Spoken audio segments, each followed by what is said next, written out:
So, welcome back to Outside the Diamond, where we are joined today by a man whose influence in the game of pitching goes far beyond the mound.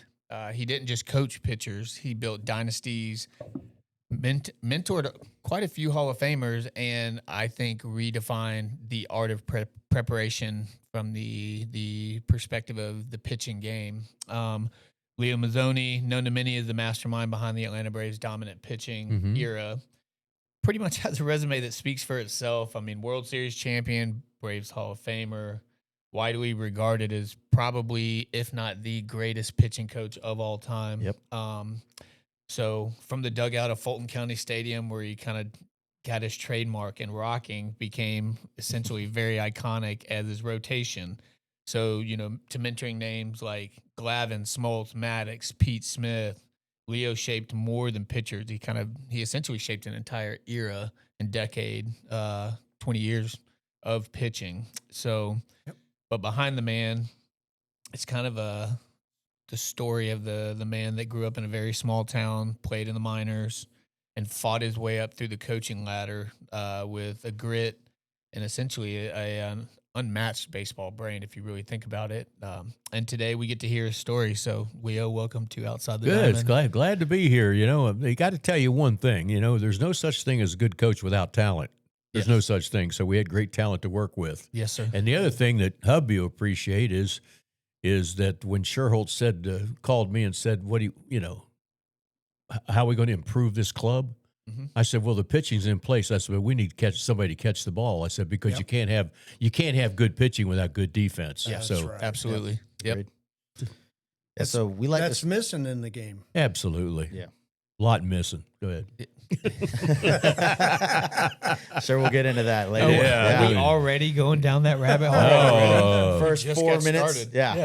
Yeah. So we like to talk about early life. What got you into the sport, where you came from, your roots, right? So you're born in Kaiser, West Virginia, but you grew up in Luke, Maryland. Westernport, Maryland. Westernport, Maryland? Yeah. Okay. And so what do you remember most about your childhood in those early years?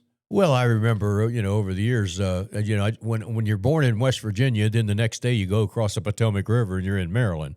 So, and it was a great way to grow up.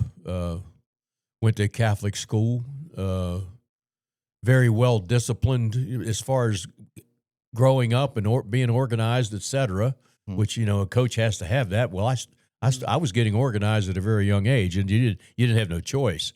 But what happened was the fathers came back from World War II, and they all got together. My dad was a sheet metal specialist on B-17 bombers. Really? And when they all got back home, of course, the baby boom started, and they expanded the Little League to get more kids to play. And that's how it all started. And it all started with me going to the ballpark every day, him catching me after he got off work at the paper mill. He worked at a paper mill for 42 years. Wow. But it was all about baseball. It was all about going to the ballpark. And it was always about, hitting and pitching and running and whatever, But I'll never forget what he said the first day that I was going to pitch my first Little League game at 9 years of age. And he says, Leo, you always hear about everybody having fun. Yeah, you want to have fun, right? And I go, yep, Dad, we're going to have fun. He goes, well, there's only one way to have fun. And that's to win. Yeah. You play to win. I never forgot that. Yeah. Play to win. It's always fun to win. Absolutely. So you and Sam Perloza grew up together? Yeah, me and Perlazzo grew up. Yeah. Actually, he was a couple years younger than me. He was in Cumberland, Maryland, and I was in Westernport, Maryland. And our fathers, his Nick Perlazzo and Tony Mazzone, so they had a few things in common, right? Yep. And so then we played against each other, and his brother was very good too. Matter of fact, his brother got to Double-A with San Diego, and then Sam got a cup of coffee in the big leagues. But he did he went to Japan. It's like he spent a lot of years in the minor leagues too. I spent 24 in the minors. He spent a lot of time in the minors. So we thought it would be cool toward the end of our career to have us two together in the same dugout in Baltimore. That's awesome. And that's the reason that I left Atlanta. Right. And it didn't work out because the front office was weak. Ownership was weak. And they never gave him the opportunity they never supported him. Right. Players were allowed to voice their complaints to the front office. Right. Yeah, give me a break. But anyway, so he didn't have time to develop him. You know, he didn't have time to do it. Right. Yeah. But that's all right. Everything turned out all right. Hey, you brought up the minors. I mean, that's a grind. 24 seasons in the minors. Yeah. So Yeah, but I talk to mean, us a you little know, bit but I about that. loved every minute of it. Yeah. I liked it. You know, I didn't mind going around a turn in a bus and hearing about 50,000 beer cans roll from one side of the bus to the other. That was back in the day. That was back in the day. I don't think that happens No, you anymore. can't, Well, my manager used to stop before. If we were leaving town, Gene Hassel, yeah. we would stop at a liquor store before you went to the ballpark so you could fill up your coolers.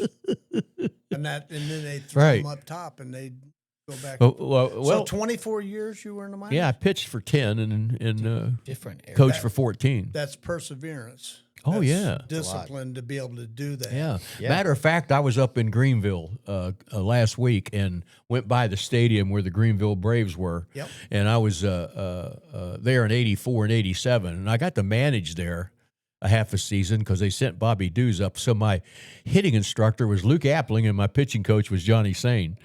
So when they came in, said, Leo, what do you need us to do? I said, you do whatever you want to do, you know. Yeah, both of you. But I was, I have a picture. It's one of my favorite pictures that I have is from us in Greenville and those my pitching coach and my hitting instructor. Oh, yeah. How about that? Luke was my hitting instructor in AA. Did he have holes in his jersey from And he cigars? had spit all over him, and but he'd be talking to you, telling you a story, and all of a sudden he'd yell at the umpire. He was paying attention, but he was telling you a Right. story. And, He had some great stories oh, too. it's I'm going to great. tell you that. How'd you transition from playing to coaching? Well, you know, I had Was it pitched. tough? I had pitched 6 years with the Giants. They sent me to Mexico. So I was pitching in Mexico, and the A's picked me up out of Mexico. I went to Birmingham. Then I went to Tucson, and I was in AAA. And then I was having a great spring in AAA, and they sent me to the big league camp with the world champion Oakland A's in '75. So then with 12 days to go, they sent me down.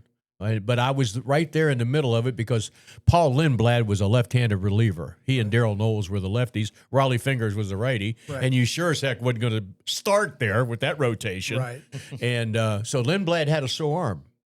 So then all of a sudden, one time when they used to call down and say, Leo Mazzone, left-hander, short. Okay, that didn't bother me. But anyway, that was my signal. So, so now I look down, toward the end of spring training, go, Leo, left-hander, tall. And I went, uh-oh, what's this, It was Lindblad coming down to throw. And I thought, you know what I hope? I hope his arm falls off. I hope he blows out. Because I knew that if he did okay, I was going to be sent down. And he got 3 up, 3 down, and then they, of course they tell you, would we rather go with a 9-0 pitcher on a world championship team or a 28, 29-year-old rookie? And I make, you don't have any argument against that. So then the next year I'm in spring training in AAA thinking, well, I'm going to Tucson. And that's when the A's called me and said, we think you're coaching material. And I said, yeah, I do too down the road. They said, no, now. So that was a transition. That was it. That was the transition. They made it for me. But Right. you know what? They had everything set up for me if I said yes to go to Corpus Christi and manage the Class A team down in Corpus Christi.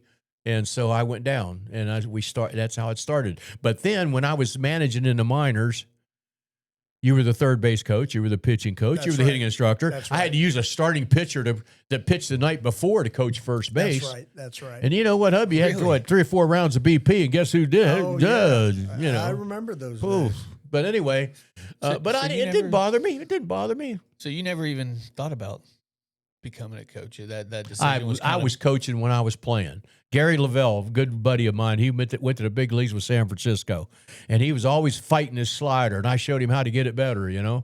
I said, here, look here, and here I am competing with him to go to the big leagues. Right. But I always it was a natural thing. I think it was, yeah. Yeah. I think it was a natural thing, and I think it's when you study the game like I studied it, and but I really thought I knew a lot about pitching until I ran into Johnny Sane. Then I found out that I didn't know anything about it, and then that's when my whole pitching career took off. Johnny Sane. Mm-hmm. Yeah, because the Braves. See, what happened was I managed Corpus Christi for 2 years. We won the pennant both years. Third year, Major League Baseball calls me and says we're going to put a co-op team in Kinston, North Carolina. Well, hubby, you know the co-op teams, the organizations would option different players from different organizations, and it's your job to put that team together. Right. So the Braves optioned 8, and 5 of them were pitchers. Well, when the season was over, 3 of their pitchers were in the top 10 in the league in pitching, and nobody got a sore arm, anything like that. So then Hank Aaron and Paul Snyder, they found out. They said, "What's going on? Who's managing this team?" They said, "How come we can't get our pitchers to do that and we send them down there and they're pitching great?" So then they come in and some scout told them, they said, "Well, this team's at 500, but it shouldn't be at 500. They don't have enough talent to be at 500." But they said, "Well, who is that guy?" So anyway, when the season was over, my phone rang and it was Susan Bailey. Yep. And that was Hank Aaron's secretary. She says, "Henry would like to talk to you." I said, "Yeah." I thought it was a joke if somebody's playing a joke on me at first. He says, "Leo, how would you like to come down to Sarasota and look at our pictures and blah, blah, blah?" I said, "I'd love to." He says, "When can you do it?" I said, "Come tomorrow if you want." He goes, "I'll have it taken care of."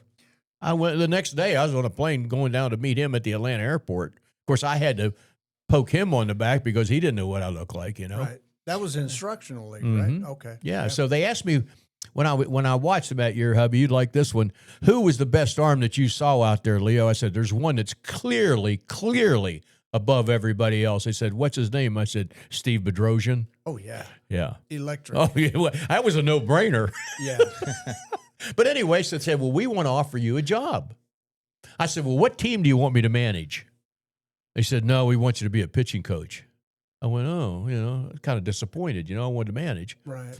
And so while I was there, I get a call from Detroit. "Leo, we got an opening in Lakeland, Florida. You want to manage Lakeland in the Florida State League?"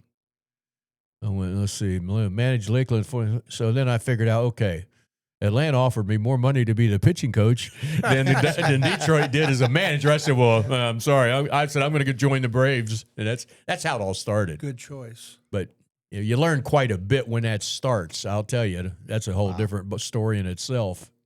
What's transitioning from? Well, the transition is I personally thought that when you became a minor league coach, that everybody worked together to produce a product.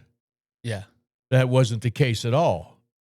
Everybody wanted credit for the product. That's right. Right, but they didn't all want Yeah. to. And I thought, well, and I was so naive. I went, well, that doesn't make sense. I would listen to some call-ins on reports. Yeah. They'd call in the game, right? And I'd be sitting there listening to what they were saying about the game. That wasn't the game I saw. Right. Or if a number 1 draft pick was 0 for 4. I remember one time Kenny Smith Yep. went 0 for 4. Left-handed hitter. Oh, he went 0 for 4, but he had great at-bats, good swings, And I went, he looked like crap. I mean, come on. Yeah. Stuff like that, And then as it all evolved, I was really going nowhere in the organization until Bobby Cox became the GM. That's when I picked up the juice, as they say, because what they did was when they had meetings in Atlanta, Bobby said that we're going to turn an offensive-oriented organization into a pitching one. Who's going to take care of these pitchers? Well, naturally, I got up, and there was 4 or 5 other pitching coaches in there. And but here's where Jim Beecham and Hank Aaron came into play. When they talked to pitching, not just me because of the pitching coaching, but they wanted to know, you worked with Mazzone. Hank Aaron said, "I don't know." He said, "All I can tell you is this." He said, "Wherever we put Leo," he said, "our pitching staffs don't break down."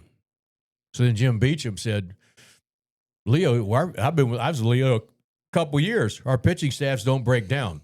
Well, anyway, Smart. there was other pitching coaches in the room, right? And I explained to him how I like throwing guys twice in between. Right. And that evolved. How that started, though, guys, was when I was in the minors and Johnny Sane was my mentor. He had the luxury of working a 4-man rotation where you pitched, you took a day off, you threw on the side, you took a day off, and you pitched. He said, so you develop a routine the entire year. Right. Well, baseball world went to a 5-man rotation to give that pitcher an extra day's rest. Okay? Well, what I decided was it was too much rest. Right. That I was going to throw a couple, I was going to throw that day. Yeah. And I did that on my own. In other words, if somebody would have broke down, my butt was gone, you know. But, you know, Hank said, there's your pitchers, take care of them.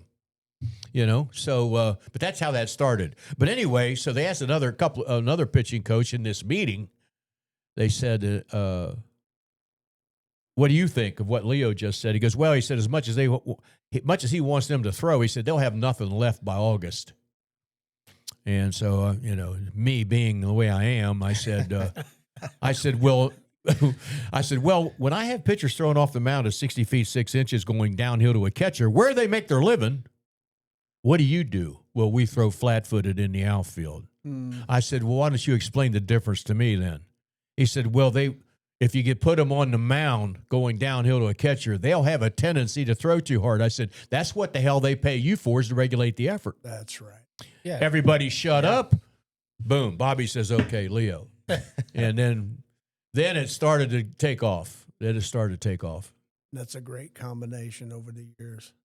He's the greatest man I've ever met in my life besides my father. Bobby? Yep. Yeah. No question about it. Wow. Well, tell us about the big three. Now, I've got a picture of Maddux, Glavine, Smoltz, Avery, and Pete Smith. Mm-hmm. It was 5. That was the first 5. And Avery Was 21. and he got hurt. I mean, Down the road. Down Yeah. the road. But He was. he like was a a Dodger killer. He was a Dodger killer. He went 4-0 against them down the stretch. Yeah. And, you know, I talked to a lot of baseball coaches, youth baseball coaches. And I said, you know, and high school coaches, college coaches. And I said, you know, I'm going to tell everybody here in this room, because I did 3,000 in Waco, Texas, and 1,700 in Columbus, Ohio, high school coaches associations. Yeah. And I said, you know, I'm going to tell everybody what the smartest scouting report I ever heard was. They said, well, we'd love to hear that. And I said, well, we were down 3-2 in Pittsburgh. We have a 21-year-old Steve Avery starting Game 6 in Pittsburgh. He's 21. I said, before the game, naturally, you go over the hitters. You know, I said, and I never told any pitcher in my entire career, you can't throw this guy this. I give him 5 or 6 ways to get him out. And hubby knows I even made a couple things up, you know, I mean, to give him confidence. Yeah. You know? Sometimes you got to do Well, that. of course you do. You I gotta mean, do come on, that. you use your brain a little bit, you know? Yeah. And so anyway, so we're walking down the bullpen. I said, well, Abe, I said, you got this thing figured out? He goes, yeah, I sure do, Leo. I said, good, tell me. We're just making meaningless conversation. Yeah. He goes, good, tell me. He goes, I'm going to go warm up, find out what I got, and pitch accordingly. Huh? I said, that's the greatest scouting report I ever heard. And that's what we used to do. What if that report says this guy, you might not have that pitch for an inning or two, or you might not have it at all, and you have to go in a different direction. Right. Until You know, you work just it don't in. go, you know, just because it says that. That's right. You get a feel for how your right. pitches are that day. Yeah, you got to. That's right. Now, how do you get a feel for your pitches? Well, you can't do it if you're not throwing and practicing in between down the bullpen. Right. Can't get a feel Right. for nothing. No. So anyway, we based everything on throwing more often with less exertion, and that was behind the whole shebang. Regardless of what we were doing, otherwise, if you didn't go more off with less exertion, you start throwing too hard, I'd get them the hell off the mound. So your side. Monitored by the pitching coach, who is the Right. pitching coach. He's the pitching coach. Right. So your side sessions were all about real estate. The side sessions were all a about feel and touch, making the ball do something without maxing out your effort. Consistency So in everything. Now, if you make the ball do something without maxing out your effort, doesn't it make sense that you can practice more? Yes. Okay. If I ask you to run 7 miles in a week, where are you going to feel better? Running 7 miles, then taking a couple days off and doing it again, or running 1 mile every day? Yeah, you Of pace course. it out. Yeah. 1 mile every day. It's a marathon. Yeah, You're you know it's not a sprint. Buster Only, right? Yeah. When I was on the radio, you know, we had him Uh-huh. on one time, and I asked Buster that question. I said, "What would you do? What would you pick?" Because we were talking about Right. back and forth on how to handle pitchers. He goes, "Well, I would run 7 miles in a week at once, and then take Well, you're it." an I said, idiot. "You would not." I said, "You're just saying that because you're on the radio and you're with the Major League Baseball Network." Of course, he never called in anymore. That was the end. That was the end of that. Yeah, but that's all bravado. When we talk about we train quite frequently, and when I tell Yeah, I people can about tell, man. Jeez. well, just in everything, everything is about you. If you go run a marathon, you don't go train to run the entire marathon. Small steps, Right. produce miles. Same thing with pitching. You can do more volume with less intensity because your Absolutely. body can handle it. You can recover more effectively. Boy, you just put, yeah, I wish you'd have told me that. That's a good way to put it. I like that. You know, I said the same thing, only different, but you know, that sounded good. Well, it's logical common Brains sense. take after his pops. oh, No, what did he actually, say? take Brains. after his mom. Actually, No. See, you've got the brain. He keeps everything, and you know this from coaching with him so many years. yeah. He keeps everything here. Oh, yeah. He's like the secret stealth attacker. Right. Me and you may vocalize our thoughts a little bit more effectively, but he sits on everything.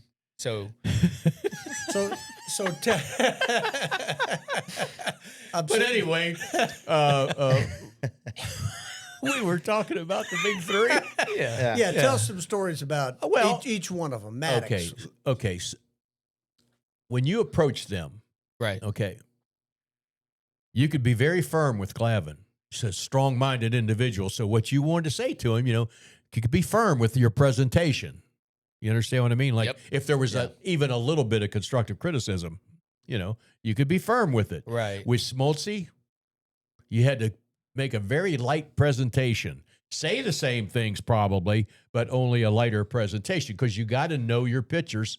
And then with Maddux, it was all about, would you rather pitch to this guy? Would you rather pitch to this guy? Would you like to pitch to this guy? This, and back and forth, you know? Right. And, but anyway, me and Maddux were walking out to the bullpen. We're going to play Cincinnati. And he goes, Leo, he said, who do I pitch to with the games on the line? Reggie Sanders or Willie Green? Now, Reggie Sanders hitting right-handed. Willie Green's hitting left-handed because he's a switch hitter. Yep. I said, well, I'd pick Willie Green. He goes, why?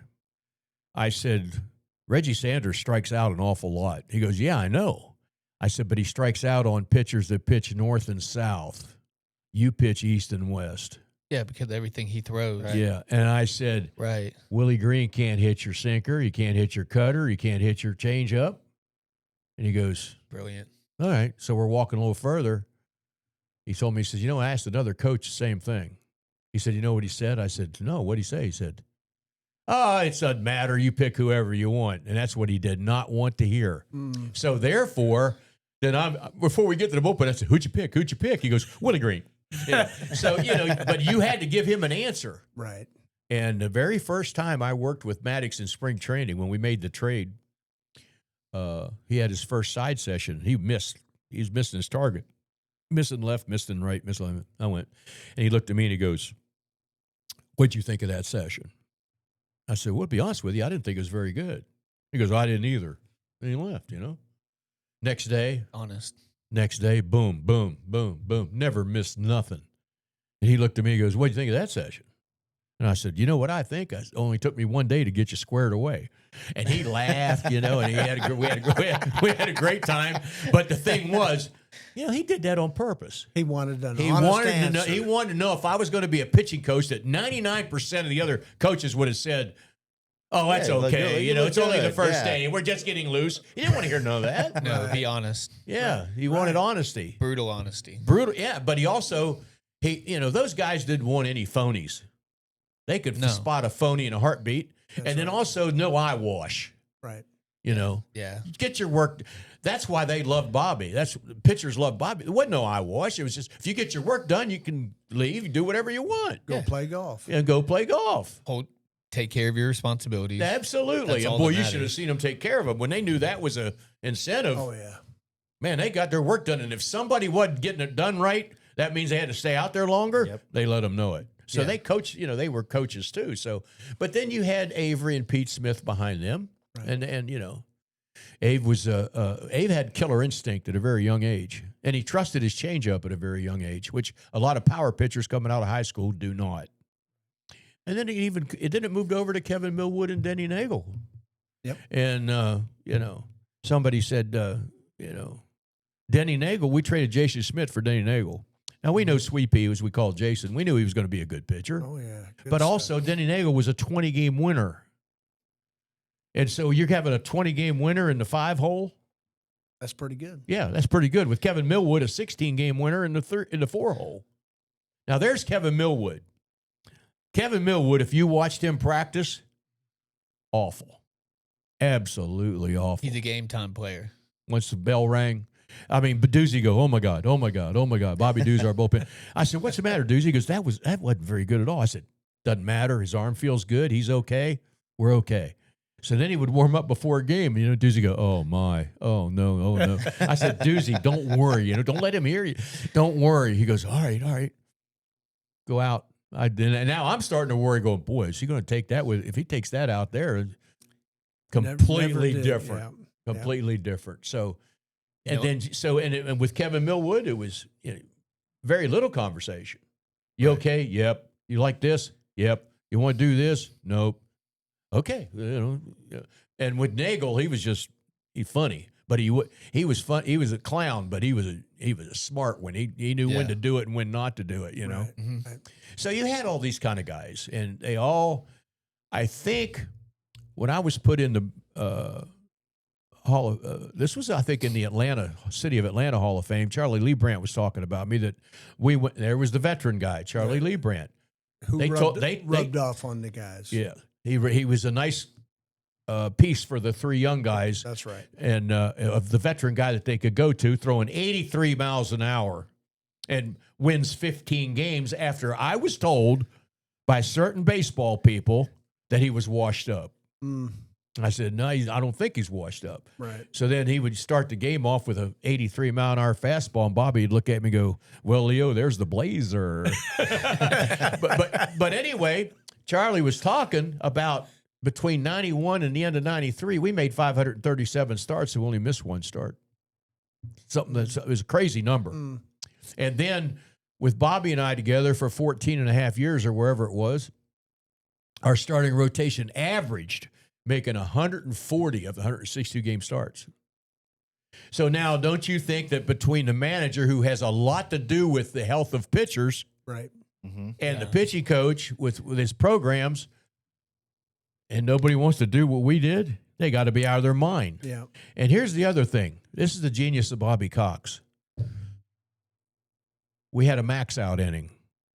Now, and I've talked to baseball people all over this country. Nobody even knows what I'm talking about. So we're having a max out inning. In other words, Leo, you tell me when Glavine goes out for the 7th, is he going to max out his effort? I'm going to say, yeah, he's going to max out his effort. He goes, okay, we'll have somebody ready. He said, because pitch count don't matter. Right. It doesn't matter. Right. Then if they say, hey, is Glavine going to max out? No, he's not going to max out. He goes, well, good. Then we'll stay with him. And pitch count doesn't matter. Right. So in other words, if the amount of there could be a guy throw 50 pitches in a game and tear his arm apart, composed to 110, but he's It'd on, be fine.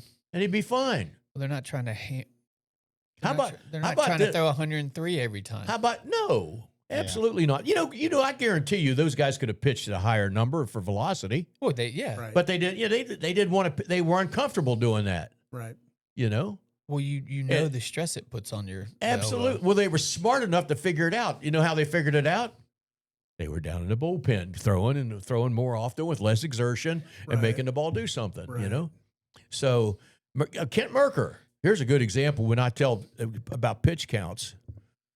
Merkers gets his first start, I think it was 1994 in L.A., because he was the 5th starter. So we were home, then now we go on the road. And a lot of times we skip the 5th starter to keep the other 4 on their regular turn. Right. Because they told me they didn't want an extra day's rest. Right. Right. That's right. We'd rather come back a day early than be pushed back, you know. And so anyway, Merker comes in after the 6th inning and he goes, I'm getting tired. I said, what's the matter? You out of your mind? He goes, what do you mean? I said, look up on the scoreboard. Oh, I'm not tired no more. I said, no kidding. Go for it. No-hitter. He got the no-hitter. Threw 92 fastballs in that no-hitter game. Threw 127 pitches. Wow.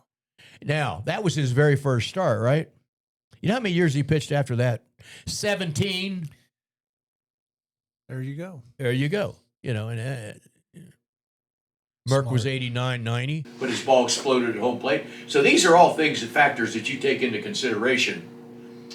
And here's a good story. I got my butt chewed out by Bobby Cox in 1991. Oh, you weren't there in 91, right? No. Okay. Anyway, oh, that's right. So in 91, we finally catch the Dodgers. And we're in L.A. for a big 3-game series. Now we're tied for first place. Smoltz is starting. We're up 5-0 in the fifth. So we're up 5-0 in the fifth. Smoltz starts to get a little shaky, walks the guy, wild pitch, and 5-1, 5-2. Try to go out, tell him, look, you're not in any trouble. Slow the game down. Anyway, it's 5-3 now. Runners on second and third and 2 outs. Got a reliever ready. Bobby goes, think we should take him out? I said, no, I'd give him one more hitter. He goes, I don't care. We're going to take him out anyway. I said, well, you don't want me to take him out, do you? I said, well, you asked me. I told you. I said, no, I wouldn't take him out. I don't care. We'll take him out anyway. I went, well, you're the manager. Do what the hell you want. I don't. There he goes. So when he did that, I took my hat off and scratched my head like, what in the world was that all about, So Smoltz comes in, sits down next to me. What's this about? I said, I'll tell you what it's about. You're fixed to blow it. That's what it's about. I said, you can't be pitching like that with a 5-run lead, So anyway, Bobby, the fans out there can't see our faces. Huh? Yeah. So Bobby comes in. He doesn't speak to me the rest of the game. And I'm going, somebody must have really ticked him off. I said, you know what? I bet Smoltz made a face at him or something when he came to the mound, or he flipped him the ball. You know how he was about that. Right. So anyway, after the game, even when he told a relief pitcher, he went and got on the phone. I was always, after the game, we win. Bobby coming in. Yeah, everybody, way to go, everybody. Leo, come on in my office and shut the door. I said, now I'm going to find out who ticked him off. So I go in his office and I shut the door. He goes, don't you ever take your hat off and scratch your head again when I'm trying to make a goddamn decision. I said, well, I didn't do that on purpose. I said, I didn't even know. How'd you know I was doing it? I don't care. Don't do that. He said, you didn't want me to take him out, did you? I said, you asked me, and I don't care. I said, you asked me. I told you what I thought. He goes, I didn't want to take him out either. I said, what? He goes, Leo, I'm going to tell you why I took him out. He said, I took him out because I'm sending a message to that young rotation that you have out there that I don't want to hear the word potential no more. We are in a pennant race. We're in a pennant race with the Dodgers. He says, and I'm not going to put up with somebody just throwing an inning away. He said, and that's a message for your rest of your starters. And I went, see, this guy's way ahead of the game, So he looks at me and he goes, what'd you think of that? I said, I think it's the smartest thing I ever heard. He goes, good, get the hell out of here. And you know what? But I went to my locker and I sat there and I went, man, the guy's ahead of the game, I mean, I get it. I didn't even think of something like that. Another level. Yeah. Well, that's why the skipper's always the skipper. So let's talk about the locker room going over the hitters, some of your philosophies. Well, what'd you start off the meeting with? I know. Right. Well, for the fans, every meeting that we started off, I'd have my scouting reports. They were, I didn't have, on a computer or anything, but we had a whole bunch of scouting reports to go over the hitters and study them. This is before. And I said, and Bobby told me to simplify it. That's right. And I said, remember, guys, go strike one to make these reports work, because you're going to give them ways to.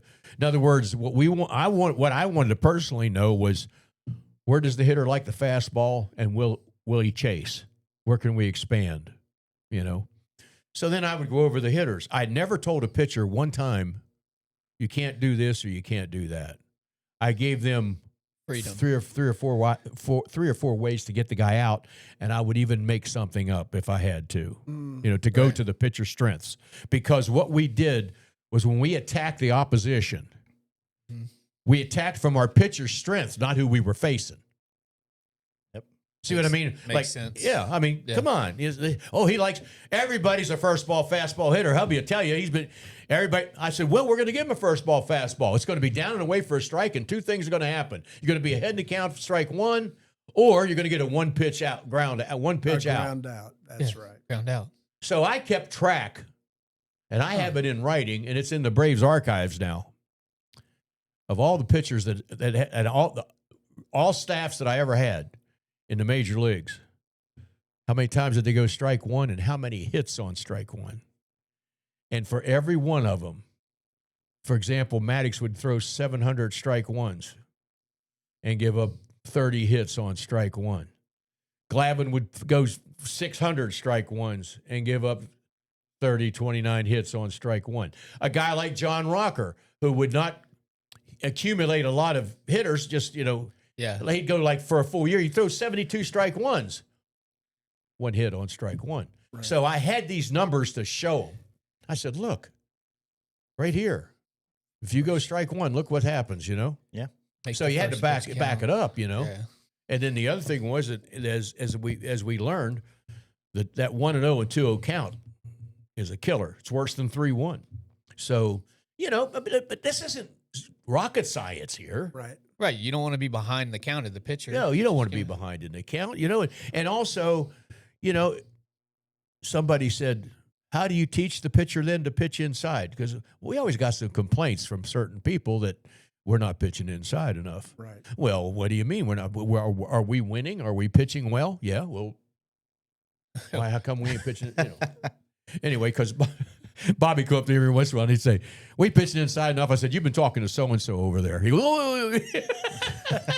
Well, that's another thing that you used to say in those meetings. Yeah. Honest in. Out, away. Down and away. Because when you look at a hitter's chart, that's a blue zone down Yeah. and away. If you can master that zone, Absolutely. you've got a chance to pitch. Eddie Matthews, he told me, he said, if pitchers, he was working with a hitter in Richmond, and he was on the tee, right? And he watched the guy put on the tee for the down and away strike. And he goes, son, what are you practicing? He said, I'm practicing on trying to hit the down and away strike. He says, put it where you could hit it. He said, because he says, if every pitcher throws the pitch down and away for strikes, there's no game of baseball. That's right. Yeah. If you can, So he said, you put it where you're going to hit it. That's how you practice it, that's Right. But, and then I had that's how you pitch inside. In other words, Leo, how do you teach a pitcher to pitch inside? This came more from other pitching coaches. Yeah. Yes, sir. I said, well, we teach them how to own the down and away strike. They said, what about inside? I said, if we own the down and away strike, we can win when we want. Right. We can win effectively and selectively. I said, but if we don't own that, we can't. Right. Now we got to take into same arm to same bat, and opposite arm to bat. Same arm, same bat, like hubby, honest in, out, down, the way. It's going to be most of the way to go most of the time. Yeah. With an opposite arm to bat, you're going to use both sides a little more. Both Right. sides of the plate a little more. So, I mean, come on now. Yeah. I mean, what's important? What's important is making pitches. that's right. That's making pitches. And then everybody asked me about how we were playing. This is another good example that people should know. We're playing Cincinnati in the 95 playoff at LCS. Cincinnati's favored because they have some team speed. And so here they come. Here come the writers, and they're, what are we doing with the pitchers, Leo? He said, because of Cincinnati's team speed, or you got some slide steps built in? I said, no. Got any pickoff moves for timing with the head? No. Backdoor pickoffs, anything? I said, no. They said, what are you doing? I said, well, we're down to bullpen practice. And he goes, what about the running game? I said, we make our pitches. There's no running game. There you go.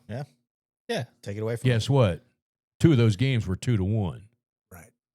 I think McMichael was right in the middle of all that. Right. But anyway, so where's your priorities here? Right. Makes sense. Make your Yeah. pitches. Make your pitches and make them without airing it out. Yeah, without That's- blowing your arm out. Sneaky quick is so much better than overpowering. I you gather any pitchers together Mhm. from the age of 12 to whatever, and you say you're going to face adversity 2 to 3 times in a game. All right. What's the first thing you're going to resort to? What they're going to resort to is this: super power, super control. What happens when you throw super power? You lose track control. of the strike zone. Yeah. You're in the nitro zone probably Yeah. because you're overthrowing. Your head jerks. You can't see where in the hell it's going. And if you go super control, you're trying to pitch to the black. So therefore, you're pitching off. You're getting behind an account. I said, so let's put those together and see what happens if you resort to super power and super control. The other thing is you really raise the risk of arm injury with super power. Right. I said, so put all those together, and what would you rather do? Smooth as fast. Well, I mean, fast come as on. smooth. I mean, but they look at you like, not the pitchers I worked with, but the teenage kids that I talk to, or the fathers and coaches that I talk to, Right. Because they don't have it. and they look at and they go, they don't have a clue, Mm. you know. No. And then I get mad. Well, you're passionate because it's what was common sense and what worked for probably. It's common sense. It works for anybody. Yeah. And you know what they say? Well, pitchers can't do that anymore. Yes, they can. Yeah. It's the coaches that can't do it. That's right. They're not trained to do it. No. Heck no. That's right. That's why I love the way Chris Sale and the other kid, the Schwarzenbach, or what's his name? Schwellenbach? Yeah, Yeah. 9 innings and 8 2/3. Yeah. Oh man, you don't a know how beautiful much that pleasure that was to brings watch you that. joy. So I got a question for you, and this is kind of piggybacking off of just the time in Atlanta.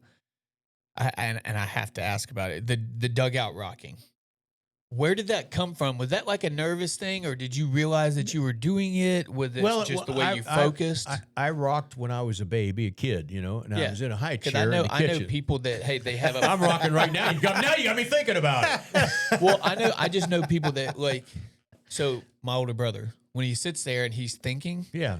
I can see because his foot will twitch. Right. So I know that he's got something going on in his head. Then you I just didn't know if that was like nerves or no, it isn't nerves. It's I'm thinking ahead, thinking okay, and half the time I didn't even know I was doing it. But I Right. used to beat my head against the kitchen wall. My mother said when I was in the high chair rocking. So that's the rest of the story. Yes, I just never stopped, you know, Yeah. and of course my dad would slap me up across the head when I go see my grandmother. He said I was going to break the springs in the couch. I thought, well, this ain't fun. But anyway, so then and of course TBS made it. Well, yeah, A big thing out of it. Yeah. Media, Leo, is always going to. I've got a DVD or CD, Rockin' Leo. Remember the song they came out with? Yeah. I've got a CD somewhere around I've here. got it. I listen to it every once in a while. He rocks in the dugout all the day long, hoping that his pitchers will stay real strong. Maddux, Glavine, Smoltz, and Avery too. Hope they stay strong the whole year through. Rockin' Leo, beep, beep, Rockin' Leo. And then he goes, go Rockin' Leo, the Braves are going to win tonight. And you I know love what? that. First time I heard that, I'm driving to Fulton County Stadium. I'm going almost 100 miles an hour in downtown Atlanta because I'm so jacked. Because I didn't know that was, Right. you know. Oh, you're fired up about Yeah, it? that was, Oh my God, yes, I loved it. Yeah, it's Gives me goosebumps just thinking about it. That's awesome. so. Go ahead. No, go ahead. I'm going to throw some names out Yeah, go ahead. if you got a story about them. Okay. Juan Barangera had 17 saves in 91. Right. Senior Smoke. You know, Juan was. Senor Smoke. We got him pretty much. He was done. He threw 100 when 100 We was went, 100. when it was really 100. Huh? That's right. And so anyway, Bobby Cox told me, he says, you tell your relief pitchers that I will bring the closer in with a 4-run lead. I don't care. He said, I don't care if that's a stat that they don't like or not. He said, because I believe that if you save a 4-run, protect a 4-run lead, that's a save in my book. Yeah. Right. So Juan, all of a sudden, where he's getting the ball and he's having some success. Never any 3-up, 3-down innings, but he was having some success. So we brought him in with a 4-run lead. You know, he gets him out, comes back, and I went to shake his hand. He gave me the dead fish. And I said, "What the hell's wrong with you?" He goes, "No savey, no pitchy." And I said, "Juan." He goes, "Yeah." I said, "Go tap number 6 on the shoulder going through the tunnel there and tell him what you just told me." He wouldn't do it. And then the other one was we had Lonnie Smith. Now, you know how Yeah. Lonnie Smith's played the game hard. I mean, middle infielders wanted no part of him. Of course, now Back when you could back, take guys out. now you know. And so anyway, Lonnie messed up a ball in left field. So Juan comes in, in the dugout, and he goes to Bobby. He goes, "I no think he hustle on that play." Bobby goes, "Juan, I want you to go down to the end of the dugout and tell Lonnie Smith what you just told me." There ain't no way he was going down there telling me. But no, he was a good guy. And, and I used to get a Christmas card from him, hubby, and it was the funniest Christmas card you ever saw. He was dressed up in a Santa Claus outfit. Oh my God. And it was hilarious. But, he ended up hurting his forearm, didn't he? Yeah. Broke his forearm or something. He got a save in San Francisco, and then he had a cracked bone in his arm, and then that was it. Yeah. How about Greg McMichael? 19 and saves 1 year, 21 the next. Greg McMichael was lifetime awesome. 3.25 ERA. Yes, Can sir. you imagine what that would be nowadays? Absolutely. Well, Greg McMichael's in spring training. He's on field 2. So Bobby said he wanted to keep field 1. Most of the guys that were going to make the club, he said, because we want them to get to know each other and, hang out. Then on field 2. Of course, then Cheryl says, we've made it very, very obvious who's on field 1, who's on field 2. I said, yeah. He said, you do that on purpose? I said, yeah. He says, why is that? I said, well, Bobby wants them all together to, get to know each other. All right, So anyway, but when I went to spring training, I knew how bad I felt when I was I was always told, you're backing up today. Mm. And I'd be backing up for 6 days in a row and nobody paying attention to you. Right. I made it a point that every pitcher that was in the big league spring training would get to pitch. Yeah. And I asked the Braves if I could have 3 minor league pitchers back up all the time once the game started. So anyway, we had McMichael come in, and he made whatever inning he pitched, he made him look sick. Yep. He did that a couple times in a row. And Bobby said he did it 2 times in a row. Bobby said, now we're down there playing the Yankees. He goes, get McMichael in as the second pitcher behind the starter. He's got Mattingly. He's got the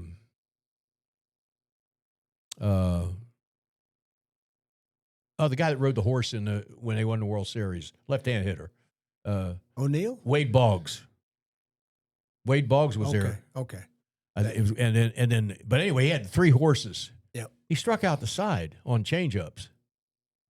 So Terry Pendleton's running off the field, and he whispers in my ear. He says, "If you guys don't pick him on our team," he says, "you ought to be shot."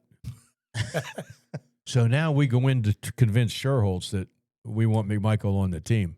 No. We can control him. Send him down to AAA. We can control this guy and have this guy. Well, I said, well, no, McMichael's better than this guy. Yeah. Well, it was how they maneuver the situation to control guys. Yeah. And so anyway, we talked him into letting us have McMichael. Now, McMichael, I told him, you're our left-handed reliever. He goes, huh? I said, when you have a changeup like that, it doesn't matter if the hitter's left or right. It don't matter if they pinch hit a lefty. Right. Yeah. So then my thought process from then on was our setup guys, if they could throw a changeup, that would negate changing pitchers all the time. Right. What happened? Mark Remlinger. Yep. Changeup, 4 years, great. Yep. Great. One, Rudy Cianez, of all people. Yep. Great changeup. Hammond, he had a great changeup. I had to get him to throw more fastballs. Right. You go the opposite way. But then when you looked at our relief pitchers, they could pinch hit whoever they wanted. Mm-hmm. Remlinger was left-handed. He was our go-to guy in the 8th inning for, 4 years? Yep. Because of that changeup. And he could do nothing in Cincinnati, but he never threw a changeup. So I give him credit because he had the courage to go ahead and do it in crucial situations. Right. So anyway, that's a philosophy behind your relievers. Then, if a relief pitcher never got in a game, say he didn't warm up for 2 days in a row, didn't warm up, didn't get on. The 3rd day, I would take him down the bullpen before the game and give him about 5 minutes of touch on the ball. but I would look at him and say, we're preparing for tonight's game. Okay.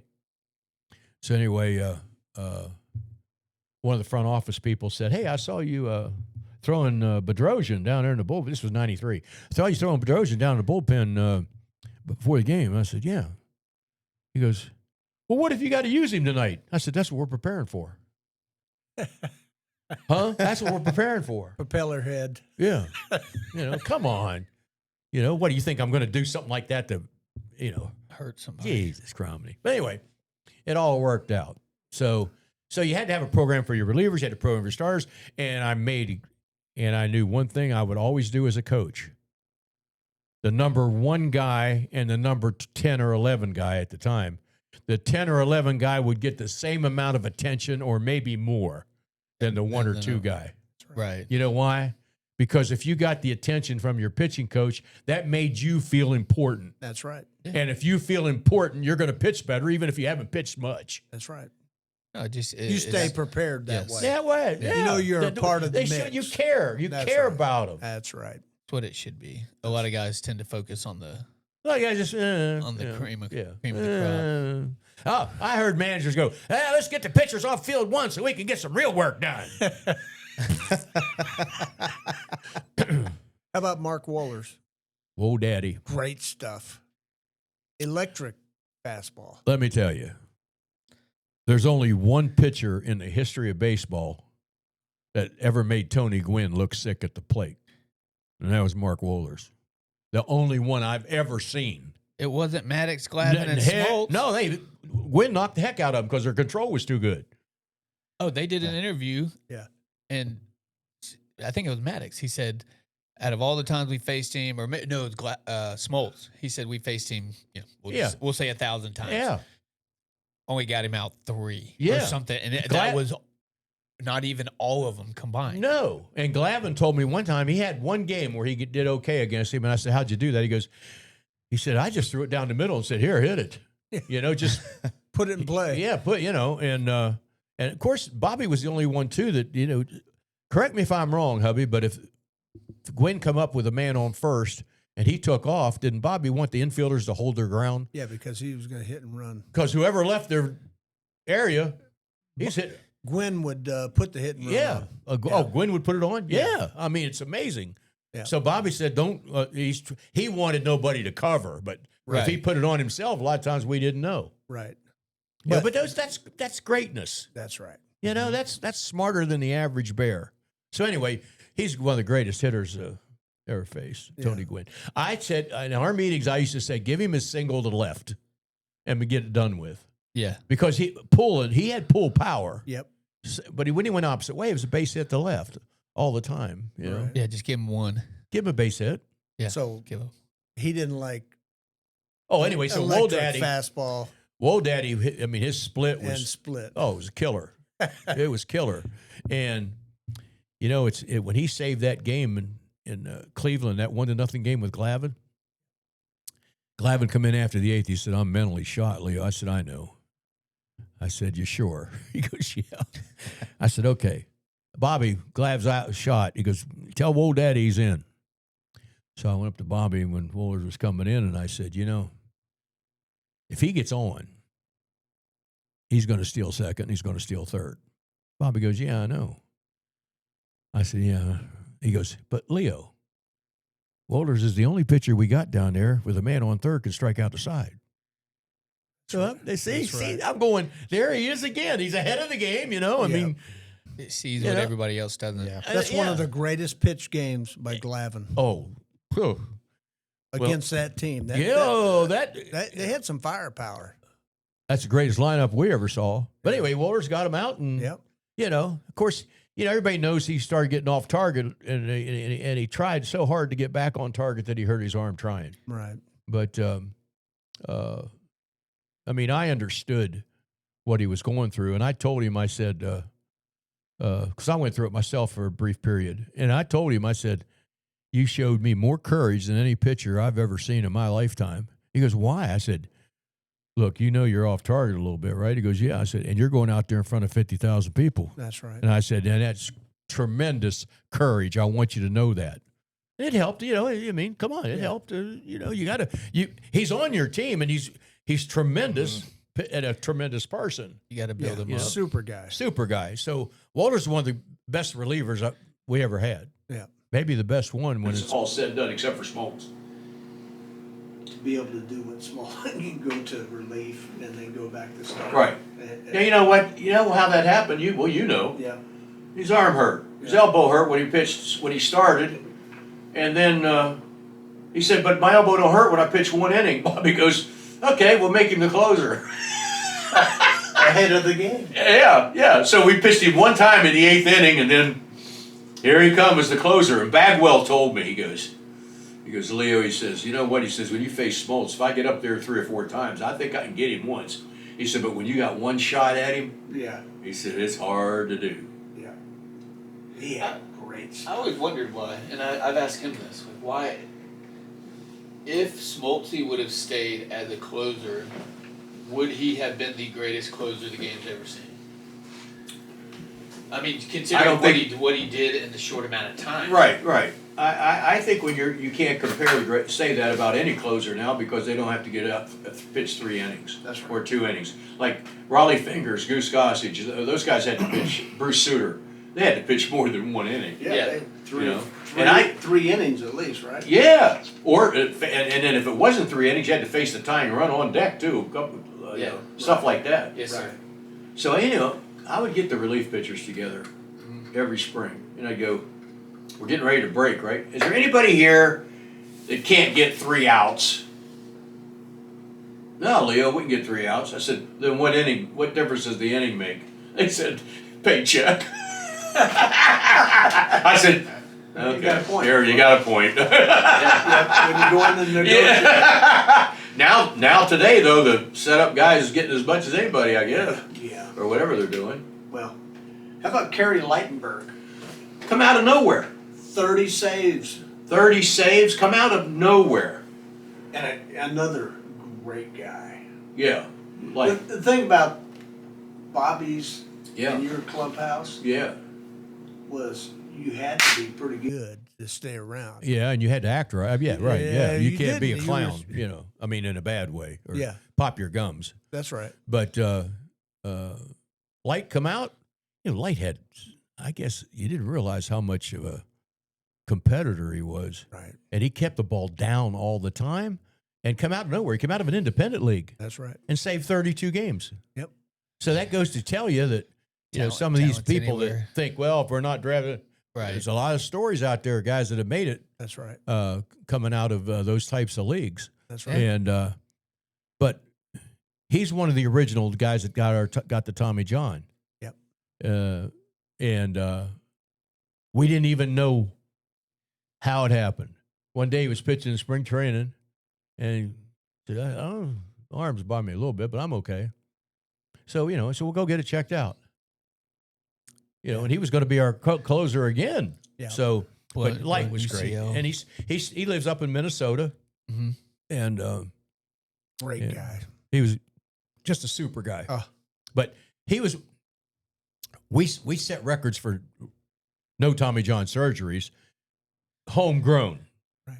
But Lightenberg was one, and then Smoltz later on. But I can see where Smoltz did it because of wear and tear over a period of time. But all those years. Light came out of nowhere.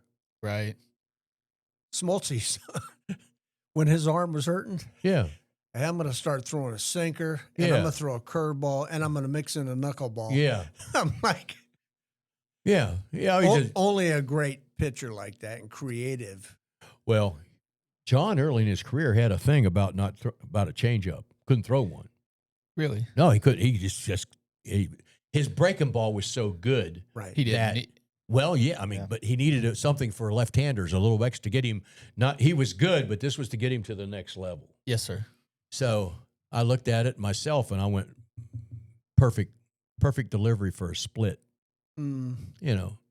I thought, well, Smoltz is good, Leo. You got to make the decision. You going to mess him up if you teach him a split, or is he going to make him unhittable? Unhittable. And I went, you know what?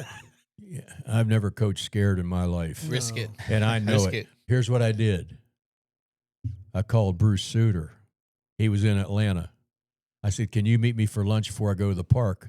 I said, I'm about to teach Smoltz a split, and I need all your input. So Suter meets me at Stooges, a little spot that we used to go to every once in a while. But, you know, he met me at Stooges, and he gave me everything about the split. So I said, Smoltzy, I got something for you. Wait, he's ready to go, you know. He picked it up in no time. Yeah. And I said, now left-handers have no chance against you. Oh, That's and what now, he's told me stories about his split. Oh, it was 89, but he did, and it hardly went down. I mean, just a little bit. right. You know, it wasn't one of these. It didn't tumble. All this, and Bruce taught me where you don't spread hardly at all. It's just outside the two seams. Very, you know, Yeah. not like where you can't even control the ball. You know, Yeah. and so it worked out. But see, John, in '99, John's arm was bothering him.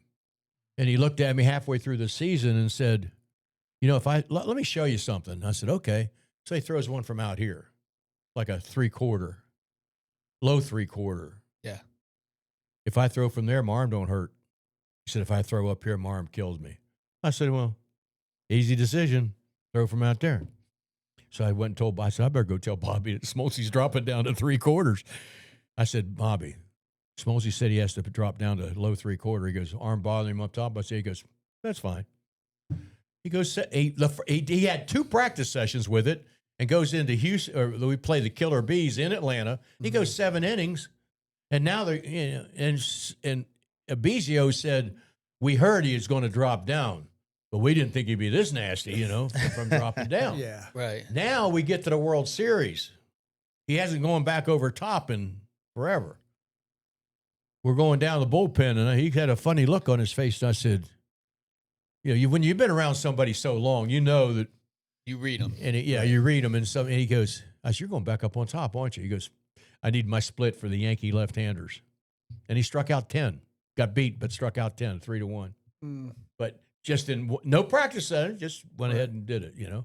Well, he's So- always Well, said he's that. an incredible athlete. Yeah, he said he's probably one of the greatest, one of the better all around. Could beat anybody in just about any sport. Yeah. That he ever met. Oh, Basketball. Well, he ping had a pong. scholarship, I think, to Michigan State. Yeah. Glavine, he was ice, you know. Mad Dog was a real good basketball player. Really? Yeah. Do you ever see him shag balls in the outfield?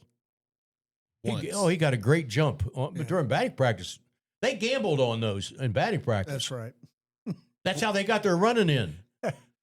They bet To money. see- They bet big money on how many fly balls they could catch. That's right. They Play- were, just they were playing going during all batting over practice. During batting practice. All You over see them it. all over. Yeah, I mean, they So- stopped shagging. Who's the reliever with the Yankees? He turned his ankle shagging. Mariano. Oh yeah. He turned his ankle. Yeah, shagging. he turned his ankle doing it, and Denny Nagel dove for a ball, and he hurt his right shoulder, not his left, Why would and you he had Why would he was die? crazy. Why He- would we you wanted to win some die? money. He Well- wanted that. Well, hey, I get it. No, I get it. Well, anyway, he had 7 starts left and already had 20 wins. The year that Pedro won the Cy Young, I said, Denny, and then I said, Pursley goes, well, Nagel's hurt, and I said, what? I just saw him. I said, he's fine. Yeah, he hurt his shoulder shagging balls. And so anyway, I love your voice. yeah, well, That's him. Anyway, I said, Denny, he said, it's my right shoulder. He said, I can't go over my head. I said, well, good. You'll pitch without going over your head. He goes, all right. He won 20 games, and he had 7 starts left, and he ended up winning 20 games. So he wasn't as effective, and he lost it. He could have won the Cy Young. If he'd have won, he could have won 25 games that year. All because he dove. All because he dove for a ball in the outfield. Hey, athletes kill for That's points. the competitiveness.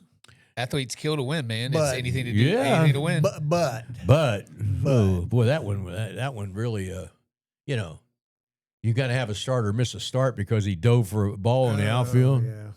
But anyway, and those guys would say, "We're not missing a start. I ain't gonna be the first one to miss a start. Oh, We're not missing a start." That's right. They Right. were competitive that way. Too. And an interesting story too is that one year we're in spring training. Maddux comes up to me and goes, look, I don't have to start opening day. It's all right if I don't start opening day. Been there, done that. I said, all right. A couple of days later, here comes Glavine. Hey, look, Leo, he said, I don't have to start opening day. He said, been there, done that. It's all right. I said, that's fine. I don't care. I said, here comes Smoltz. I really don't want to start opening day. He said, you can start anybody you want. It's okay with us. I went, what the world is going on here, you know? Here I found out later, they looked up the schedule, and whoever didn't pitch opening day missed Colorado in Colorado. Two months down the road.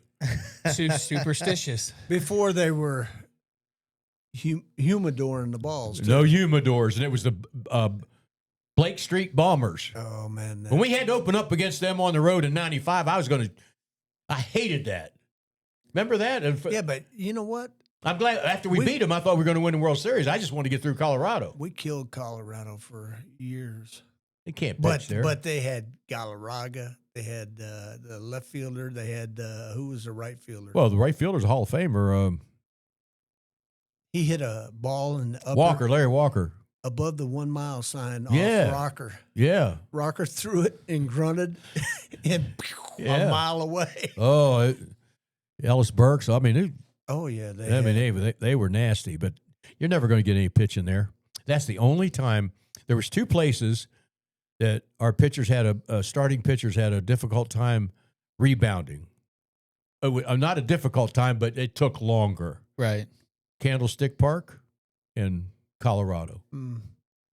What do you think that is? In Candlestick Park, you had to really clamp down on the ball to not lose control of it. So therefore, you're tightening up. And then in Colorado, the ball won't do what you want it to do, and you got to clamp down on it and overthrow it. Right. So we wouldn't even do our side sessions in Colorado. Because of the altitude?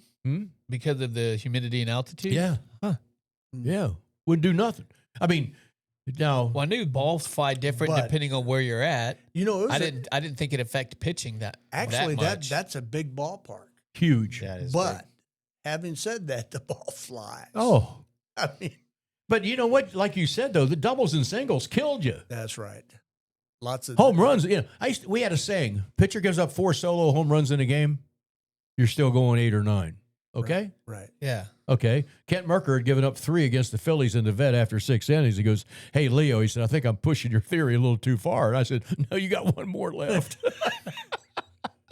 Well, instead of walking, now you give up a 2 or 3. Yeah. Yeah. Yeah. Yeah. I mean, so well over 2 decades with Atlanta Braves, right? So then you go over to Cincinnati. So kind of why that decision and how was that adjustment to Well, when I went to Baltimore? Yeah. Sorry, Baltimore Orioles. I got I thought I was going to the Yankees. Matter of fact, I was going to go to the Yankees. And on the same day that they said they wanted me as the pitching coach is the same day that Sam Palazzo was named the manager of the Orioles. So then he calls me and says, "I'm not the interim anymore." He says, "You coming?" And I went, "Yeah, I'm coming." Now I got to, tell the Yankees I ain't coming. So I get there. I was there one day, spring training. I knew I made the wrong choice. Oh wow. That early. Wow. Yeah, I knew it, but you know what? I knew that it. But we still had a shot to do something. So guess what happens? Eric Bedard wins 15 games. How about Jeremy Guthrie? Cleveland doesn't want Jeremy Guthrie. We take Jeremy. I said, "Jeremy," how come Cleveland let you go? He said, "They tell me I think too much." And I said, "Let me tell you something." I said, "A wise man told me one time, if you can't think, you can't pitch." And he goes, "Really?" I said, "Yeah." He says, "Give me everything that you know about Maddux." I said, "You got it, kid." He ended up with a great career with Baltimore and Kansas City. Right. That's right. And then you had, so anyway, and Chris Ray was a closer. You had some pieces in place. Right. And we did win 70-some games. I mean, it wasn't like we were 15-50 like Colorado, whatever. But then the next year, halfway through the year, they decided to fire Sam. And they asked me, they said, well, we know he's your buddy. You going? I said, no, I ain't going. I ain't forfeiting this contract. You think you're crazy? Right. Because they made me the highest paid pitching coach in the history of baseball. But when you think about it, the money wasn't worth it. Right. But it is now because of where I am and what I have and this and that. Right. But as far as baseball's concerned, I felt so bad for Sam because they didn't give him a chance. Right. Right. And he actually went upstairs to fire a coach, and this coach was real close to Angelos, and he got himself fired. Mm, So see, kind of weak. right. Mike Flanagan, he was the general manager, him and Duquette. Right. Well, Duquette would talk to you, never looking you in the face. And and poor Mike, he ended up committing suicide. Wow. Flanagan did? Mike Flanagan. Yeah. There's another guy that couldn't break a window, but he gets you out. Well, you know what? Remember, here's the thing too. Remember that's when all this stuff was starting to come in, where you can't pitch 50 innings more than you did last year. Right. Well, Flanagan come in, Cy Young Award winner. That's right. He said, Leo, Bedard's going to pitch more than 50 innings over last year. I said, isn't that great? Well, I don't know. I said, Mike, you're talking like a front office guy, not like a Cy Young Award winner. Right. I said, I know it doesn't. He goes, well, we're a little concerned about it. I said, don't be concerned about it. It's all right. Well, he won 15. Then next year he won 14. You never heard of him before, never heard of him after. All right. Jerry McGuthrie went on to have a good career, and our best player was a rookie named Nick Markakis. Yep. Ended up playing here. Yeah. Yeah. So, Still lives here, I think. Oh, yeah. My son, Chris, sees him every once in a while. But anyway, so that's what happened. But then I talked to Stan Kasten. He pretty much said that I was going to come to Washington to take the year off. Right. And he said they had meetings about it and said that a lot of people thought that my opinions and my approach was a little too harsh for the current regime. Mm. And so then I called Sherholtz one time, and I said, well, how come people aren't knocking down the door to, He said, well, I said, did I do something wrong? He goes, no, you didn't do anything wrong, Leo. I said, what was it then? He goes, well, he said, you have a reputation I said, yeah, that's very good. He goes, yeah. He said, you're very firm in your opinions. I said, yeah, but we win and it works. He goes, I know that. He said, but he said, let me put it to you this way. An organization is going to call you in, say, this is what we want you to do. What are you going to say? No. So, well, when I come in, we're going to do what I want to do. That's why you're bringing me in, right? And he goes, that's why they don't. Wow. Mm. But I get it. I understand. Yeah. But it all, I'm not complaining about nothing. It all worked out. No, It all worked out, and I wouldn't have the home that I have now. I wouldn't be on the lake that I'm on now, and I would if I wouldn't have gone to Baltimore. That's right. Which Hartwell's nice. Yeah, Up where you're at. but it's like my dad was upset. What are you doing? Yeah, still raising Cain. When he died, he had an Atlanta Braves uniform top on. So you going? Yeah. So what do you do now? Well, I do a lot. Do you still coach? I mean, teach. Yeah. Huh? Teach. Yeah. I still do teach and do seminars and stuff like that. And I was just out in Fort Smith, Arkansas, working with a bunch of college pitchers. It's their version of the Cape Cod League. Right. Arkansas, Texas, Oklahoma. Yeah. They were awful. I saw them do everything but pitch off the mound. They threw a weighted ball against the fence. They did all these bands work, but nobody pitched. Right. So, I told this one kid, I said, hey, he goes, what? I said, you ever think about going out there on the mound, on the field, and throw to some hitters? He goes, what do you mean, throw batting practice? I said, well, you can call it batting practice. I said, but why don't you call it pitching practice? That's Get the reaction of the hitters to your pitches and see what you got. That's right. I would never do that. I said, why not? He goes, I don't want to practice throwing balls down the middle. I said, let me tell you something, and I'm going to clean this up because I'll take you out to the mound and I'll give you 25 pitches and I'll bet you don't throw 5 down the middle. And I said it a little more sternly than that because I thought, here you are talking to, who are you? Right. Talking to a guy that went through the whole, Right. who are you, but that's, or you go to this woman, I talked to this lady, she said, down in Alabama, I want you to know I'm working very hard on my son's mental game. I said, really? She goes, yeah. I said, how old is he? She said, 10. I said, you got to be kidding me, lady. I want to say you need to work on yours, And I said, why don't you just let him go out there and play? Yeah. Or, things like that, and that the coaches, oh, yeah, we need to do that. But as soon as I leave, they're not going to do what we talked about. Right. They don't know any better. Yeah, but you're putting it out there for them. Oh, it's we're out putting there it out there. And matter of fact, we're doing a few things that's going to be out there on the computers and all that stuff about, trying to get these Tommy Johns to slow down. Right. I know why. Do you We know think- why. Is it Yeah. travel ball or Travel is it ball, because too. they're throwing? Well, thing is, it's the competition. In a travel ball, you don't. Oh, if you don't throw such and such a number, you're not making a team. And then the other one is, once the baseball season's over, you're done. Play another sport. Yeah. Right. So No, but they got them playing. But now they got him playing. And here's the thing: there's nothing wrong with throwing a baseball year round. There is Right. something wrong with throwing it competitively Right. Yeah. year round. That's a You're big just- difference. You're just Right. wearing it down.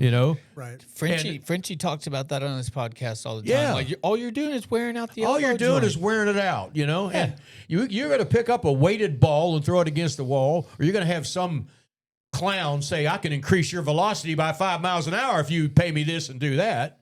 I mean, come on.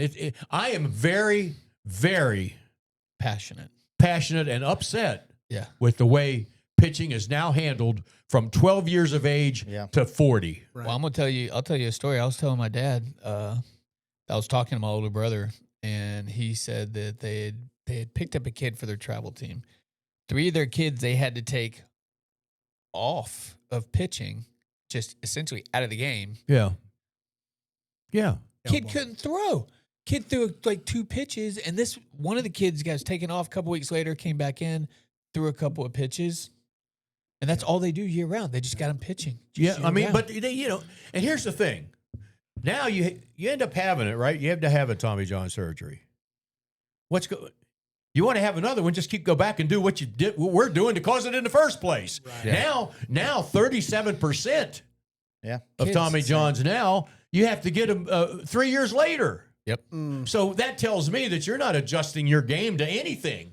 Because everything's all about like we were talking about. It's Yeah, everything's about velocity. Hubby could tell. I never mentioned the word velocity my entire career. Ever. no. Could have cared less. Oh, he's down 2 miles an hour. I don't care. That mean you can't pitch? Is he locating? You locate it. Right. As Bruce Sutter and Simba, the catcher, Yeah. they got me into Crazy Horse one night, hubby. Ted And Simmons. I'm a young pitching coach. And boy, Mazzone. 2 Hall of Famers. Yeah, 2 Hall of Famers. And I'm going to sit there and listen. I ain't going to pop my gums and say, you never let a pitcher get beat on an inside mistake from the 6th inning on, tied or ahead. You understand me? And then Suter looked at me and goes, don't you ever forget, location is the most important thing. It's more than stuff. Location is the most important thing. And I'm sitting there going, yeah, okay. And believe me, they were very forceful in their conversation, and I wasn't going to argue with them. Who am I to argue with them? I didn't know. Ted Simmons was brilliant. He was a brilliant man. Oh, God, he was awesome. And here's Johnny Sane. And my career took a very similar stance. Johnny Sane went to the Yankees in 1960. They told him Whitey Ford was too small to pitch every 4 days. What did Whitey Ford do? Under Sane, he went 24-3. Okay. Jim Boughton 120, Al Downing 120, Ralph Terry. So now he's there for 3 years. They're all 3 years, 3 World Series. Goes into the Yankee front office, says, I'd like a contract for $25,000. That's what they were making then, the pitching coaches. He said, no, we're not giving you 20. We can give you you made 18 last year. We'll give you 20. He goes, 25 or I'm out the door. No, we can't do that. He goes, thank you. It's been nice. I've enjoyed my 3 years. And he left. So he goes to Minnesota. Minnesota hadn't done much. 65, they're in the World Series. Mudcat Grant, 20 wins. Jim Cott, 20 wins. Here we go. He's there 3 years. The manager and him are not getting along because the manager's intimidated by his knowledge. Right. Right? Goes to Detroit. What happens? Mickey Lolich wins 25. Denny McLean wins 30. Joe Sparmer wins 18. Earl Wilson wins 18. And so now I'm having a meeting. Sherholtz asked me to talk to the farm system and all the scouts. So, and I was up in a building, and I talking about Johnny Sane. And I said, yeah, well, now when he went to Detroit, what happened? And the scout said to me, well, when he went to Detroit, McLean was already a 20-game winner. And I said, yeah, when he left, he was a 30-game winner. Yeah. And then what happened? He goes to Chicago. Wilbur Wood wins 20. Stan Bonson wins 20. So I'm studying this guy and going, wait a minute now. Where do I find him after that? He's in the minor leagues. Thank God for me it was because he said, I need somebody to take my stuff. Nobody wants it. Take my knowledge. And I went, I'm in. Yeah. So every night he would stay in an RV and he would cook up a little cornbread, sip on some vodka, and talk pitching. Yeah. Yeah, that's where and I'd learning sit is there and done. go, and I thought I knew something, Oh, that was a lot of knowledge. Yeah, there. yeah. Yeah. And so now Tom Glavine's a young rookie in the instructional league. And this is when I'll show you how this goes back to 90 when I get there, Cubby. Glavine's shoulders bothering him a little bit. So the doctors and trainers say, look, we're going to send him home, let him rest. Johnny said, give him to me for 5 days. He said, if his arm's still bothering him, he said, we'll send him home. They said, okay. Nowadays, they said, sure. He says, Leo, you come with me every step of the way. When everybody else is gone, it's me, you, and the catcher. It's okay. He gets Glavine on the mound. He says, now I want you to crow hop your pitches to the catcher. In other words, when the catcher throws the ball back to you, get the ball, crow hop, and go down the hill to the catcher. You see what I mean? You know. Yeah. Okay, and I'm watching. So Tommy's crow hopping, nice and easy. And so he said, then Johnny would say, Leo, you go on in.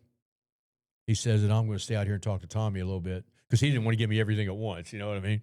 So anyway, he does that 5 days in a row. Takes 2 days off. Glavine pitches, arm's fine. But here's how my temperament works. After about the second or third day, I come in, and you have your coaches and another couple pitching coaches in there and instructionally, right? Here. What are you trying to do? Ruin that kid? So what are you talking about? Well, you're down there throwing for an hour, half an hour. I said, no, we're not. Throwing for 10 minutes. We're talking. I said, let me tell you something. Let me ask you a question. I said, have you won in the major leagues as a manager or as a coach or anything? I went to a couple of pitching coaches. How many Cy Young Awards winners you've had? How many 20-game winners have you had? And I went, well, how about you? Here I am, I'm new. And I said, then how you got the gall to get on somebody that has accomplished all that? Right. And I went, they didn't even, all they wanted to do was criticize as opposed to learn from it. Yeah. And I learned from it. So now when I get to Glavine in 90, Tommy, I don't know about throwing that 2 days in a row, Leo. He said, my shoulder's been bothering me. I said, I want to remind you of a story. You remember when? He goes, yeah, I do. I remember that. I said, that's basically what we're going to do here. He goes, okay. And his shoulder felt better. Yep. So, that's how it's, and then Johnny was out of the game. Nobody wanted to give him a job. And I found my career paralleling the same way. Yeah. Yes, sir. Yeah. Because if you're strong in your beliefs, yet they work, people fear knowledge. That's right. People fear knowledge, and if somebody thinks you're smarter than they are, and you're the boss, they ain't gonna hire you. Mm-hmm. Well, it's also if someone thinks you're smarter, but you don't have a fear. You lay it on the line. You don't have you're not scared to coach. Well, you're not scared to share the knowledge. No. Or word it in certain ways. Nobody likes to be challenged. It's not even challenging. You can do it respectfully, but when you come out and you're right, when you're right, and someone else knows that they are wrong and their whole process is wrong, Yeah. they get a little. Yeah. But that's on they them get a to little look at butthurt. it as a challenge too, though, right? So Huh? it's on that person that they look at it as a challenge rather than like you did. And I want to learn from this. Of Like, course let me I pick do. this I mean, person's brain. I wanted to learn Yeah. from the guys that had success. Exactly. Yeah. You know, not guys that never did anything. Right. You know, I wanted to learn from guys that had success. And that's why you go to a guy like Bruce Sutter, you know? Yep. Yeah, come on. I watched it. Rick Mailer got more out of nothing than any pitcher I ever seen in my life. Mm. You know what he loved to do? Throw all the time. Yep. It's amazing what throwing just does for you. Huh? It says it's amazing what simply throwing does for you. It's amazing that you don't want to practice your craft at 60 feet 6 inches when that's how you're going to make your living. I mean, look at Kobe. Under control. Under control. That's Look what at you- Kobe Bryant's work ethic, the Mamba. He went in and did the same thing, the basics, the very basics of everything that he Yeah. did in basketball. But, you know, and then you learn stuff. I found about, in my 42-year career, I found about, let's see, there was one in the minors, and when I was pitching, his name was Frank Funk. He was a former pitcher with Cleveland. And I learned a lot of pitching from him. And about 4 other people. Then there's about 250 to 300 or more that I learned how not to do it. Right. But, you know, when you talk about Bobby Cox and Jim Beecham and Hank Aaron and, you know, I mean, Luke Appling, Johnny Saint. I mean, when you learn from those people, Eddie Matthews, I know it's way back and they say, oh, you sound like an old fuddy. No, I'm not. You know, and it's their fault that they don't want to listen to how we did it.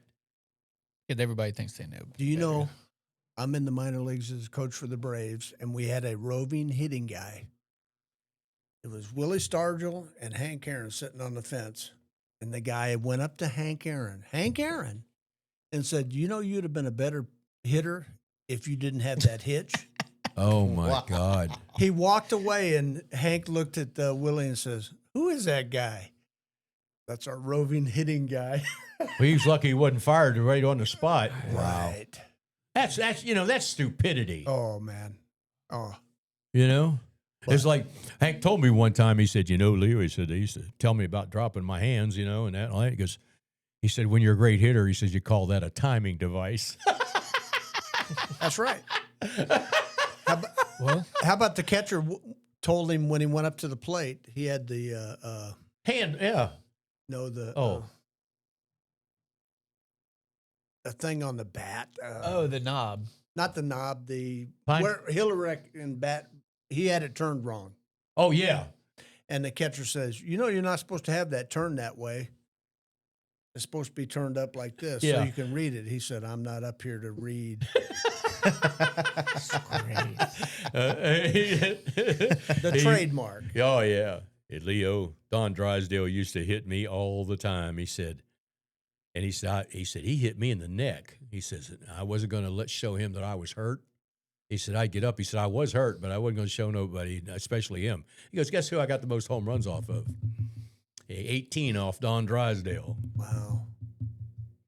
He also said, if you go into a bar and Eddie Matthews is in there, turn around and walk out. We'll walk out because he was going to fight. Because you're going to be in a fight. Yeah. Yep. Oh, man, I miss that. I miss that kind of Well, camaraderie. Those were good baseball guys. Yeah. They weren't analytics. Yeah. And all that stuff. They've been in the dugout. They had success in the dugout. Yeah.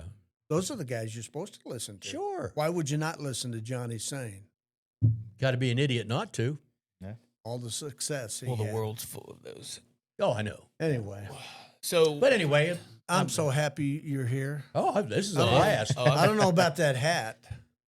Dun, dun, dun, dun, dun, dun, dun, dun, dun. Hey, 14-2 last year, baby. That's Oh, pretty yeah, good. that's- Well, when you're raised Italian Catholic, come on.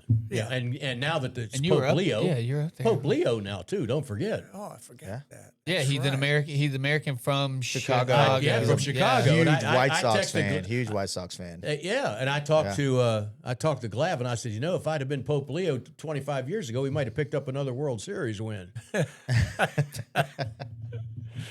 Well, to close we always like to close out the end of the show with a couple of just like lighthearted, rapid fire type questions. Just, I'll ask you a question. The first thing that comes to your head, just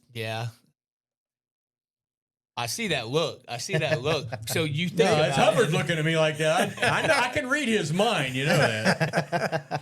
but they're gonna be they'll just be very basic. Okay.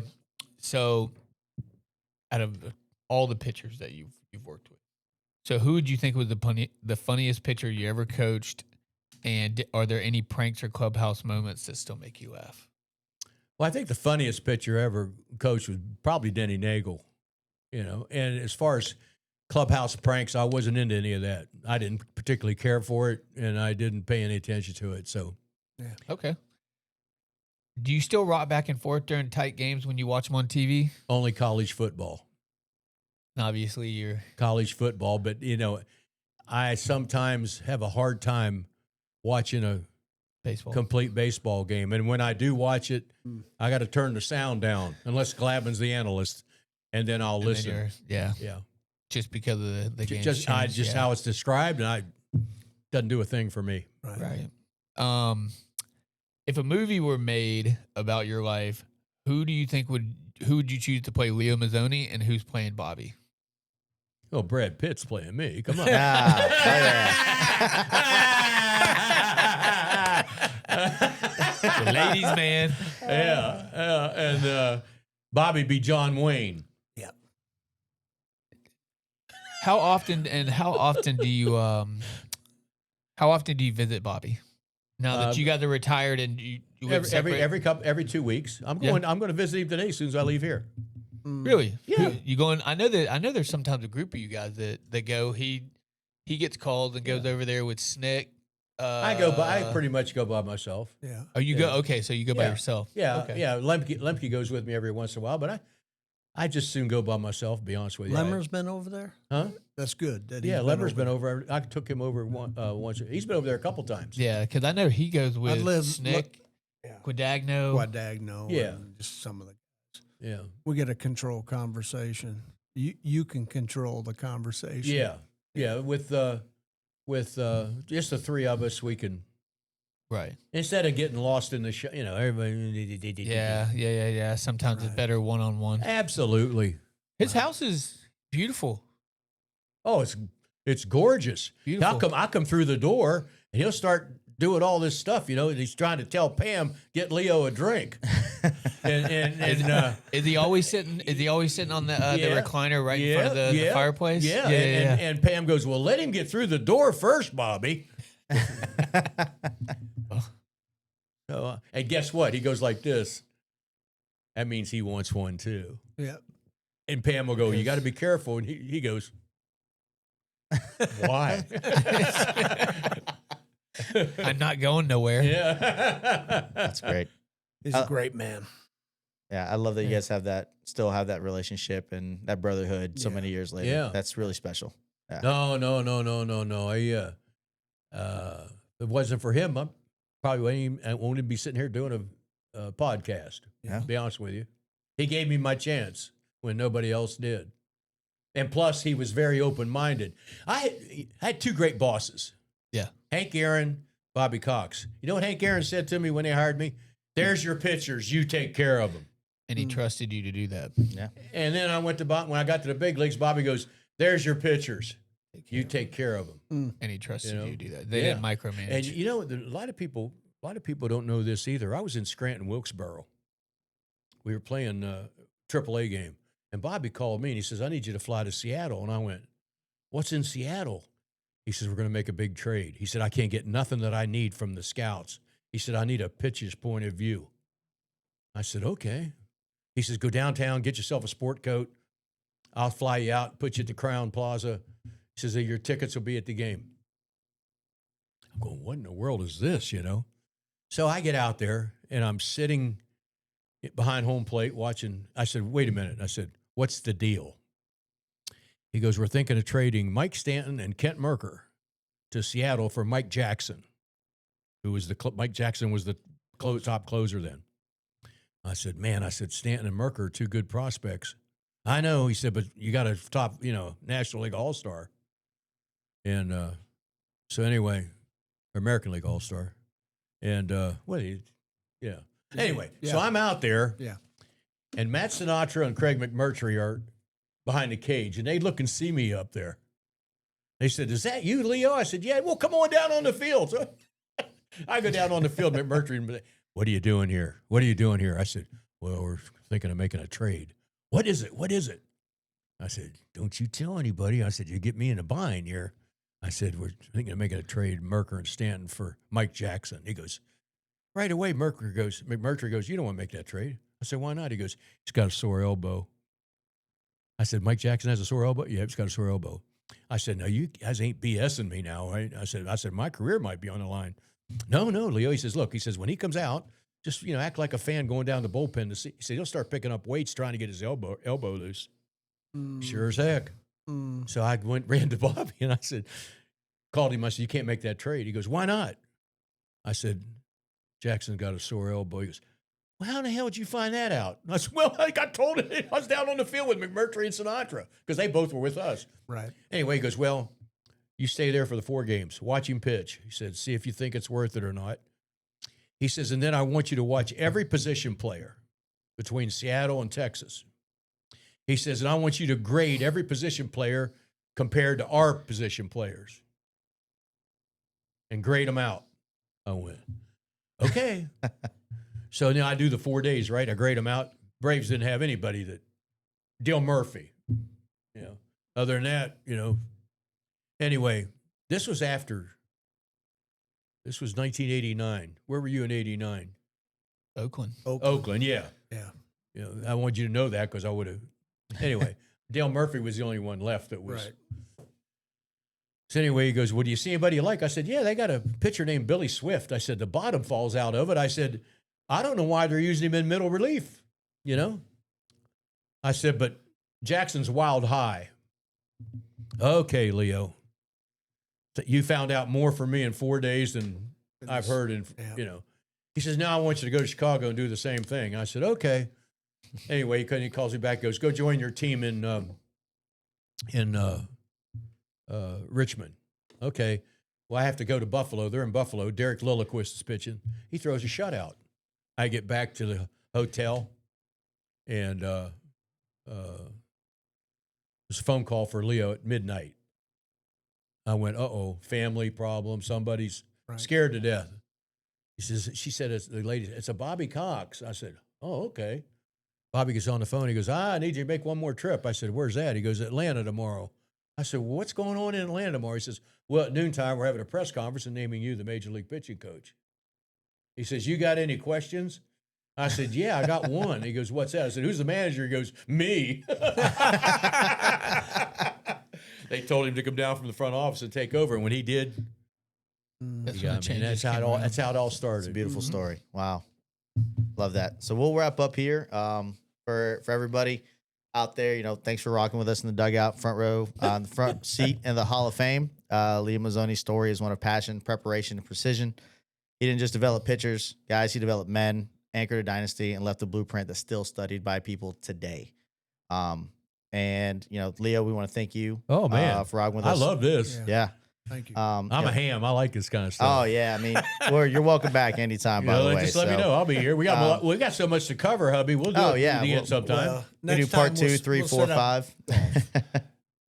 Do multiple parts here. But yeah, I think until next time, guys, make sure you like, subscribe. I'm trying to do it like Matt does on the other ones, but follow us on all of our socials. But once again, thank you from the bottom of our hearts. Really appreciate it. I'm sure this won't be the last time that we talk or we have you on here. But yeah, until next time, everybody, thank you guys so much. And we'll see you guys on the next one. See ya.